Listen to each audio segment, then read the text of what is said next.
Star Wars 7x7, episode 2172.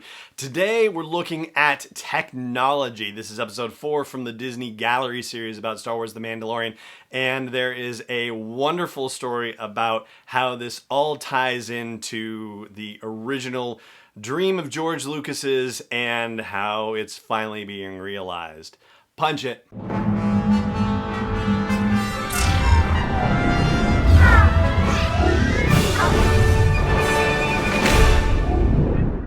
Hey Rebel Rouser, I'm Alan Voivod, and this is Star Wars 7x7, your daily dose of Star Wars joy, and thank you so much for joining me for it. So, here is the scoop on the technology episode of The Mandalorian. If you've wondered how it is that they do this stuff, and also, as Jon Favreau says, at the budget that they're able to do it at, which, you know, we know, at least we think we know, it was supposed to be $100 million for 10 episodes originally. That was what was reported in the Wall Street Journal well prior to the actual release of the series, and obviously it turned into 8 episodes, and we don't know if $100 million is actually where the budget finally ended, but be that as it may. If you wondered how they did it, well, I can tell you that there are basically 2 areas that they had for filming. One of them was the back lot, so an open air environment, and then there was the internal set, which is referred to as the volume. And I'm going to let the people involved tell you exactly what the volume is. For people who've never been there, if you think of like this tabletop, like the stage, and the outside of it is all video walls and the top is a video wall. Everything that was on the floor or inside of the video walls has to be there. Yeah. So if it was dirt there, it's dirt here, that matches. And if we had furniture in front of it or cargo, we put that there. And even if we had the spaceship, the Razor Crest, we had a Razor Crest that could fit inside the volume, or half of it, and we would have half on the wall. Yeah. And everything was planned so that whatever's on the floor would continue into the wall. And wherever you move the camera, everything was correct that was on the stage, and everything in the background had parallax, like in a video game, because we were using a game engine to render it in real time. So that's it, basically. It's a circular room with giant wall screens and screens on the ceiling, and it's also been described as basically a giant light box. Like, it's fully lit because of the LED screens, and so one of the challenges of doing green screen stuff that had existed previously was dealing with interactive light and shadows, and if you tried to add that after the fact, it just didn't look very good, but that's no longer a problem with these LED screens in the volume.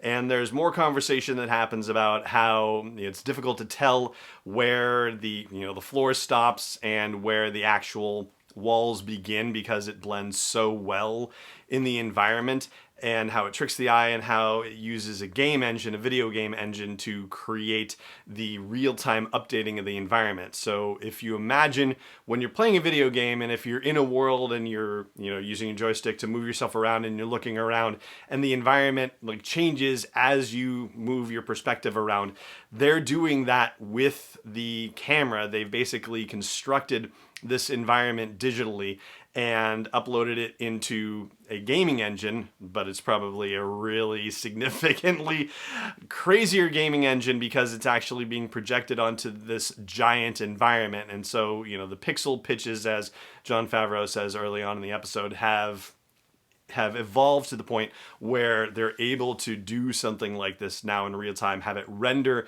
in real time, and have the parallax shift, meaning that the background perspective is able to change as the camera's perspective changes because they have tracking information in the cameras as well. But there's one particular thing that I thought was rather remarkable. Actually, before I mention that, I'll also mention what Rick Famuyiwa said about working in the volume and how it was really awesome because when you were originally filming things, you had a full set and everything was there, and then when it went to green screen, suddenly, you have to imagine the environment and there's only a few things there. But now with the volume, you actually have, set decoration, and it extends so you can picture the environment again, and so it is like walking into a set all over again. And that was very cool to hear. Now, the thing that I wanted to share with you in particular came at the end of the episode, and it was in a subsection titled George's Garage. And it starts off with Bryce Dallas Howard talking about George Lucas's vision, and you'll hear from Kathy Kennedy, and you'll also hear from George Lucas himself, and also from Jon Favreau, and the eagerness and excitement and enthusiasm about welcoming George onto this set and allowing him to see where the technology has gone. It's very cool. So here is that situation. The great irony is that George Lucas, way over 20 years ago, was saying, like, I was hearing him saying, he's like, one day we're going to be able to make these movies in our garage. I know it will look like just as real as traveling a zillion miles away. The first time that I stepped onto the volume, I was like, oh my gosh, this is George's garage. When George came by the set and looked at the wall we had built, and we're so happy that I'm getting ready to tell him we're the first people ever to do this. I mean, people talk about it, but nobody's actually done it. I'm like, you didn't have a video wall. He says, no, not a video wall. Well, he told but it was me what that the prequels it's were. what he was building, Yes. or wanting to build, Right. at the base of the Grady hill Ranch. from the ranch, Yeah. that he never was able to virtual do. production. That's It's a virtual exactly production what thing. he was setting up. He was a little bit ahead He of what the technology always, can deliver. Always was 10 years Yeah. ahead of his time.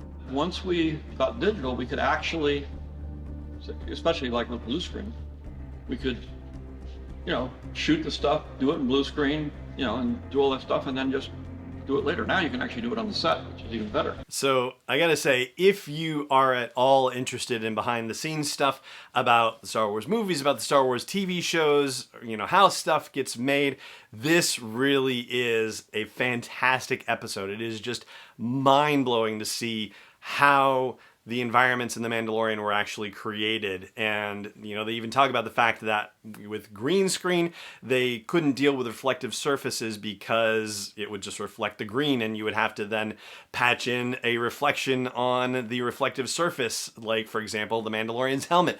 But now they can totally roll with that because they are creating a full environment, and so what reflects back onto his helmet is basically these LED screens that are reflecting a physical environment. So it's really amazing stuff. I think this so far has been my favorite episode of the whole series.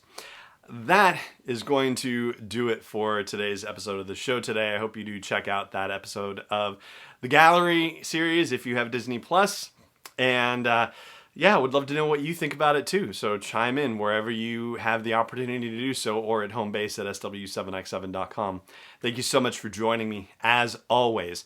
And may the Force be with you wherever in the world you may be.